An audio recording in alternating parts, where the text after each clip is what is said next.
we got Mike Brown, a new Texas A&M wide receiver commit with us. Mike, we appreciate you stopping by. Good to see you.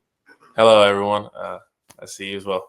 I was telling him, Mike, that I had a rummage through my keepsake box because I normally wouldn't be sporting Texas A&M gear, but we knew that we were having you on the show, so got to show some love to the Aggies and gig 'em.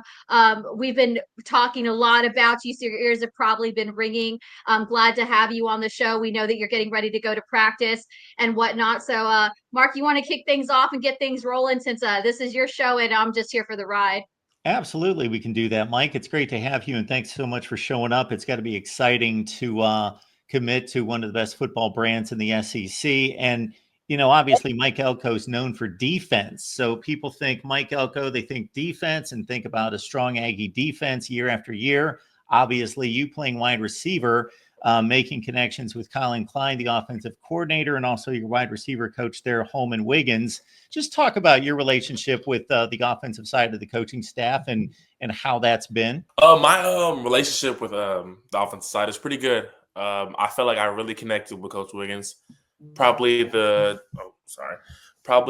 second time or second or third time I came to A&M after Coach Wiggins was just got there, right? We were talking, we were just in his room, just talking about my film, breaking it down and talking and correlating it with players back in Alabama, the school he just came from. So I really connected with him, and he was telling me all the stuff that I need to do and telling me how to run routes and certain stuff. And I just feel like I can really bond with him and learn from him. I was going to say, the football DNA definitely runs strongly in your family with your brother and, of course, your father with his career in the NFL. But he's also an Aggie legacy. What does it mean for you in a program that you grew up around? I'm sure that your father would support you and would support you no matter the slew of choices that you had as far as a program. But what does it mean to you and your family personally to be able to, to continue the Brown legacy over there in College Station? It feels really good, to know that my father has already done something that I'm trying to do, and to know that there's a ceiling that I have to break through to prove that I am myself. And I'm glad that my father has built this opportunity for me, and he's always been there for me every step of the way. So I thank him so much for that.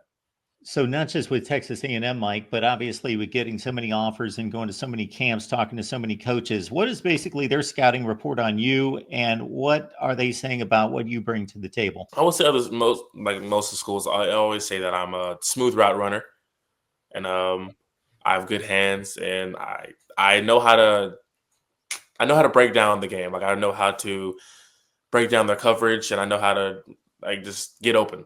We talk a lot about wide receivers having chemistry with their quarterbacks, and you've been fortunate enough to definitely have a pretty good guy in Keyshawn Henderson be able to have and create a chemistry with you on the field. Both of you two highly touted in-state recruits. Obviously, a lot of Texas schools were looking to you, and both of you remaining, close to your Houston roots. Can you kind of talk about how both of you have kind of fed off of each other? Because, those who don't scout in Texas maybe have not been so familiar with Keyshawn and yourself, but those of us who have been ingrained in Texas recruiting, definitely know both your names. But can you talk a little bit about how you guys have really built off each other and how you continue to make each other? I know we saw a couple clips from your Austin regional, and you guys just had this really unique chemistry. One thing that really jumped out of the film is this, separation that you managed to create when you get on the field. But can you kind of talk about how your relationship has really helped both of you grow and how it's just how you kind of feed off of each other? Well, since me and Keyshawn have been going to the same school since 6th grade, we have been best friends for a while, right? So we've always been working together. We've always been grinding. And every time we go to camp together, I always tell Keyshawn, I'm going to go with you. Because I know Keyshawn, and Keyshawn knows me. So I know Keyshawn can get me to where I need to get him, and I can get him where he needs to get. So really, we just built a chemistry for a good amount of years, right? We've always been there for each other. I can tell him anything. He can tell me anything. So the Aggies have done an extensive job on the recruiting trail. Mike Elko definitely building a strong in-state class, but some other the wideout room over in Aggie land over there is definitely with you included. But can you talk about maybe some of the other guys? I don't know if you've had a chance to talk with Aaron Gregory, another highly touted commit that's in your class, but can you kind of talk about the atmosphere? I know we talk a lot about getting recruited by the coaches, but what play into your commitment, as far as the other guys who are going to be in your class? How did they help with your recruiting and ultimately choosing to go head to College Station next year? Well, unfortunately, I haven't been able to meet. Actually, I've met Aaron Gregory probably last year at A&M's Junior Day, but I haven't been able to meet Madden. But eventually, I will. I know I will. But what played into what was like a major play into the part was that I felt wanted in the school, and I felt like that they could use me, and I felt like Coach Wiggins can better me and help me to get me where I want to be, which is the NFL. So, Mike, are you still going to take any other visits? I don't have any on my mind at the moment. I'm pretty locked in on A&M.